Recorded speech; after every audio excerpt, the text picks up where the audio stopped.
I don't know how well you guys can hear or see me right now, but I got a notification that a package came in, and I'll show you guys that later. I just wanted to start off the video. I'm at work. I work at a dealership. Woo. Okay, now that I'm home, I have a very special part in here. Today we're gonna be trying to install S2000 push to start. And hopefully over in my mailbox there's a package. So as some of you may or may not know, the DC5 Type R in Japan or any other market, mainly the markets that offer the modulo access kit, had an option to add push start to the car, similar to how the S2000's push start functions, where you have to turn the key still and you have to press it. DC5R got the same thing. Now what you could do is get a DC5R OEM kit, but those cost a lot right now, including the button. They're around $300, $350, something like that, and they're kind of not available anymore. Luckily, Wireworks has a solution for you guys to mount this into your DC5 or any, for most Hondas that follow the same ignition system as the RSX. So Wireworks, they custom make these to order.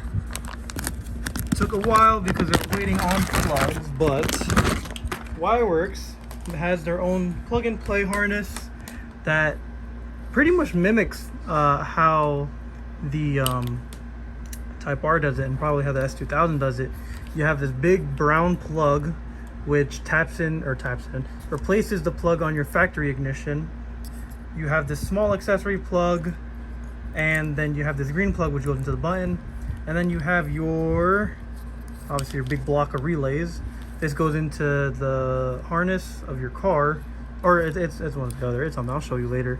And then you have your ground right here. I need to figure out what this small one is for. I don't know if we need it or not, but this will allow it to work for your DC5.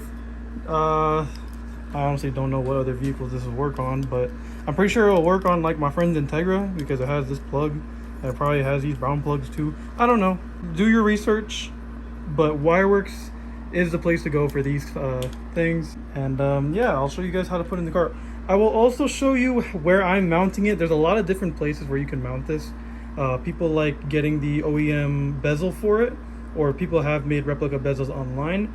I'm going to be doing something different, and you guys will see that later on. But again, shout out to Wireworks for making this and getting this out to me.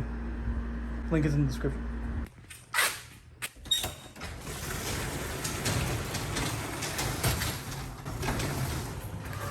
So it's the next day. It was a bit too hot outside yesterday for me to stay outside here, but, well, it's not cold, but it is nice enough out here for me to not die outside while I'm doing this install. I'm gonna go inside, move the seat back, and then you gotta get to work. So let me show you guys what you need to do first. First thing you want to take off, easiest, is this. Turn that, and turn that, pops right off. And then there's a couple Phillips head screws. Okay, these are Phillips. I'm just kind of dumb, and it's hard to do this with one hand, so bear with me. Alright, that's out. You're supposed to have like 3 or 4 screws. I only had one holding in from this side, but that is okay. Now we have to figure out there's a lot of wiring in here. It's kind of intimidating, low-key. There's a ground here. Okay, so on this harness you have, I should cut this open, huh? I don't have a knife. Fuck. First things first, you want to unplug factory ignition switch, brown plug, which is right here. Where's my finger at? Yeah, this thing. Right out like that. That's the first step. Damn, hella shit's been tapped into this, bro. Previous owner was like a bozo or something. Take the male end of this plug, and you plug it into, oh, I'm sorry, female end, plug it into here.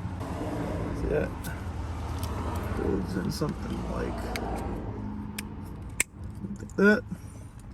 Then simply replace this plug in the ignition spot that you took out.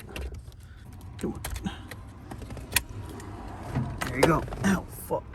You want to run your wires this way and then around that way. But we're going to take this out first. There you go. On the side there. Take it out. So I'm only going to disconnect the mirror thing. Since I don't have power mirrors anymore, or like the ones that I have aren't like wired up properly, I'm just gonna take it out. There is gonna be a little bit of a gap where you get to choose the side, but yeah, it's only held in by 2 Phillips screws. So if you guys want to be like me and put it in this spot, you do have to make a little notch right here, or you can chop that off of the start switch, which I might end up doing. I don't know. Yeah, I'm gonna chop that off or sand it down. Let's be right back. So I had to finagle with a knife a bit and some sandpaper, but that is in. I might fill this in, I don't know, but that's there. That's not moving. Let's get this back out. Now the hard part is sending it through. So again, I'm gonna send it, I'm not gonna video it, but send it through to the right and then loop it this way. And then get the green part, this goes into your push start.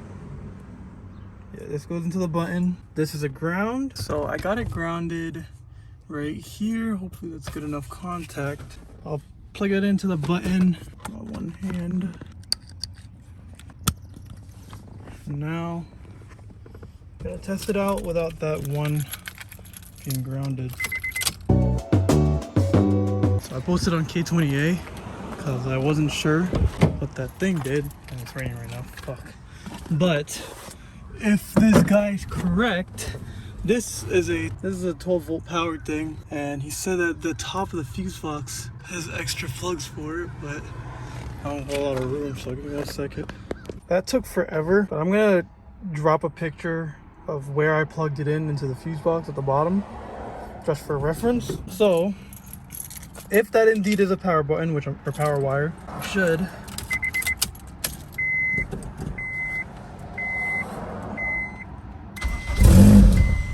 Woo! Let's go! That's fire. Oh my god. Huh. That took way too long. Now, does it work without the clutch? No, you still need to clutch it. Okay. Well, I'm gonna put it back together. Okay, everything's put back together. I also found some loose ground, so I tightened those up. But yeah, that spot where I plugged it into the fuse box, it's supposed to be empty. There was something connected into there, and I remember from a while back that this car had like a Viper alarm system, but it wasn't connected. So I could probably rip it out if I really wanted to, just to clean it up down there. But if everything goes to plan,